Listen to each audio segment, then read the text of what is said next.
watch people. Spent years looking down on them, observing what makes them laugh and cry, be shocked or scared. You know what I learned? I learned that these days, you've got to have an angle. I decided that I was going to make a horror film using real people. You see, we must give the audience what they want.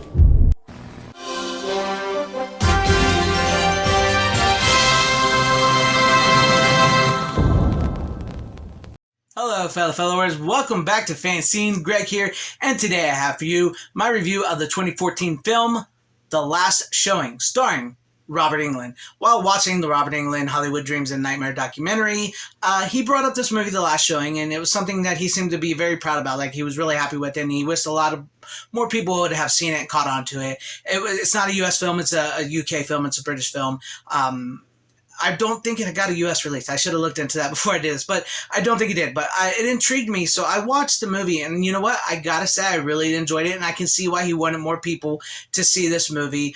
So I went out and I bought it on Blu-ray because I buy what I like, and I'm a physical media collector, and I like to have a physical copy of what I like. So the movie's 85 minutes long. Stars Robert Englund, like I mentioned. It also stars Finn Jones, who you guys may remember from Iron Fist and Game of Thrones, and also stars Emily Barrington. It's this nice little bottle type movie. Like I said, it's only 85 minutes long. I mean, you gotta love a good, nice, tight movie with a great plot. We really don't get movies like this much anymore.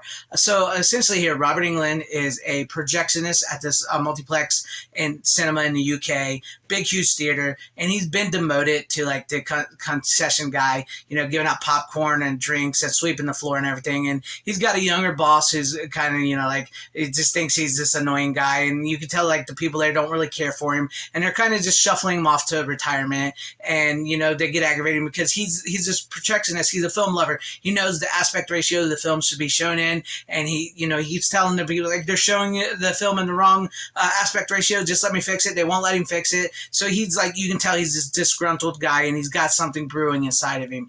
And meanwhile, in the beginning of the movie, I wanted to explain a little bit about Robert's character before we get to this. But we meet Finn Jones and Emily Barrington, this very young couple. You can tell they met at a Halloween party. That's how it sort of starts off.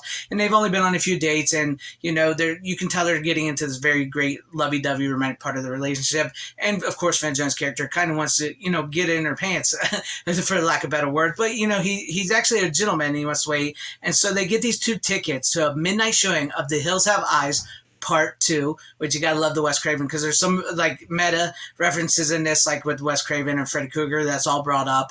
And so I love that. I love that meta-ness of it. And so they go to the cinema, which just so happens where Robert Englund's character is working, and him and his boss are the only ones there. Nobody else is in theaters, just them two. So Robert Englund cast these two as the stars of his movie that he's going to make. He's drugged his boss, knocked him out, tied him up, tells him he's going to quit. And, he has this argument about how, film in his day used to show us more, but you got to give the audience what they want. You got to give them the horror, the blood, the gore, and stuff like that. Even, which is funny because this really isn't a horror, bloody, gory type movie like that at all. It's very like a suspenseful drama that builds and builds and builds, and it's really great.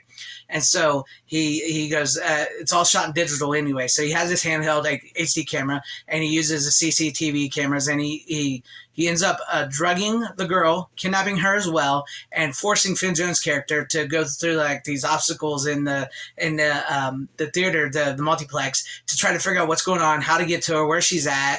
He ends up making him kill Finn Jones' character kill his boss, by shooting him with this gun, and making him also rob the cash register and everything. And he's kind of like setting up the story. You can see the beats as he lays along, and he's also got these like little cards that he's telling him what he wants to do next in the story. And it's really great. It's really fun. Robert Englund really plays this character really, really well. Finn Jones actually rescues the girl, and then there's this little thing where it looks like Robert Englund has set this up to where Finn Jones' character may have actually done a little something dirty to the girl, and she was drugged. She doesn't really know what's going on, and she kind of thinks maybe she was accosted by him and say like, you just couldn't wait and everything. And so like Robert Englund is like just a very menacing guy in the background and like controlling it, and he's just sitting there, he's editing on his computer the footage into a movie as he's filming it and as they're arguing, and it's just like this really fun, enjoyable movie. And it comes down to I don't want to spoil the ending to this, because this ending will not go the way you think. It will be a divisive ending for people who will actually see this. If I inspire anybody to see this who has never seen this, it will be a divisive ending, because it depends on what your view of a happy ending is, for which characters get a happy ending. So I'll leave it at that, and that's all I will say on that, because Robert Englund's performance is absolutely brilliant in this. This is a nice, tight, standalone 85-minute horror suspense thriller type movie. It's got some great meta horror references in it, but it's not like a meta horror movie. Just like I can understand why Robert Englund wants so many people to see this movie. Do yourself a favor. If you're into Robert Englund movies and like sort of a bit of a slow burn in the beginning, but once it really picks up, it really picks up. And if you're into like cinema, film, like a nerd, a film geek and stuff, because there's a lot of those references in this, like in talk about how everything's shot digitally now and not on film and everything, like a lot of us talk here. And if you're missing like a theater going type experience, because it's all takes place in this theater, it's really, really cool. It's fun, and it's like, like what's going on with the popcorn and everything. It's a fun movie. I had a really good time with it, and thank you, Robert Englund. Thank you to the makers of Hollywood Dreams and Nightmares, the director, Chris Griffins and them, for turning me on to this movie. I'm really glad I saw this movie and picked it up, and I hope I can inspire anybody out there watching this video to check it out. Give it a shot. Give it a watch. Like I said, just because I like something doesn't mean everybody will, because I have a certain taste in movies, but I like to share my taste in movies with you guys and hope that you guys, can relate and maybe see something in this like I did see something in this. But give it a shot. It's a really, really great, fun movie as far as I'm concerned, and something I'm glad to have in my collection and that I will continue to keep, and I will watch, and I will probably watch this again around Halloween time. I think it's a good Halloween time type movie. But yeah, check it out. Check out The Last Showing. I think Robert Englund gives a great performance. If you guys ever seen 1 Hour Photo with Robin Williams, that's the closest I could say that this performance is to, but I think it's on a different level. And I think if you're a horror fan, Robert Englund fan, you'll really enjoy it. So let me know what you guys think about this in the comment section down below. Did I inspire you to see this movie? Have you seen this movie? What are your thoughts on all this review and everything? Please leave me those comments in the comment section down below. And if you liked what you saw here, maybe consider hitting that like button, or subscribing and joining and becoming a channel member, or hitting the bell for notification, or sharing the video out for everybody to see. All that will help my channel immensely. And never underestimate a like and a comment, because that really, really helps with the algorithm. Shout out to all my channel members. Thank you guys all for being channel members here. I appreciate each and every one of you guys.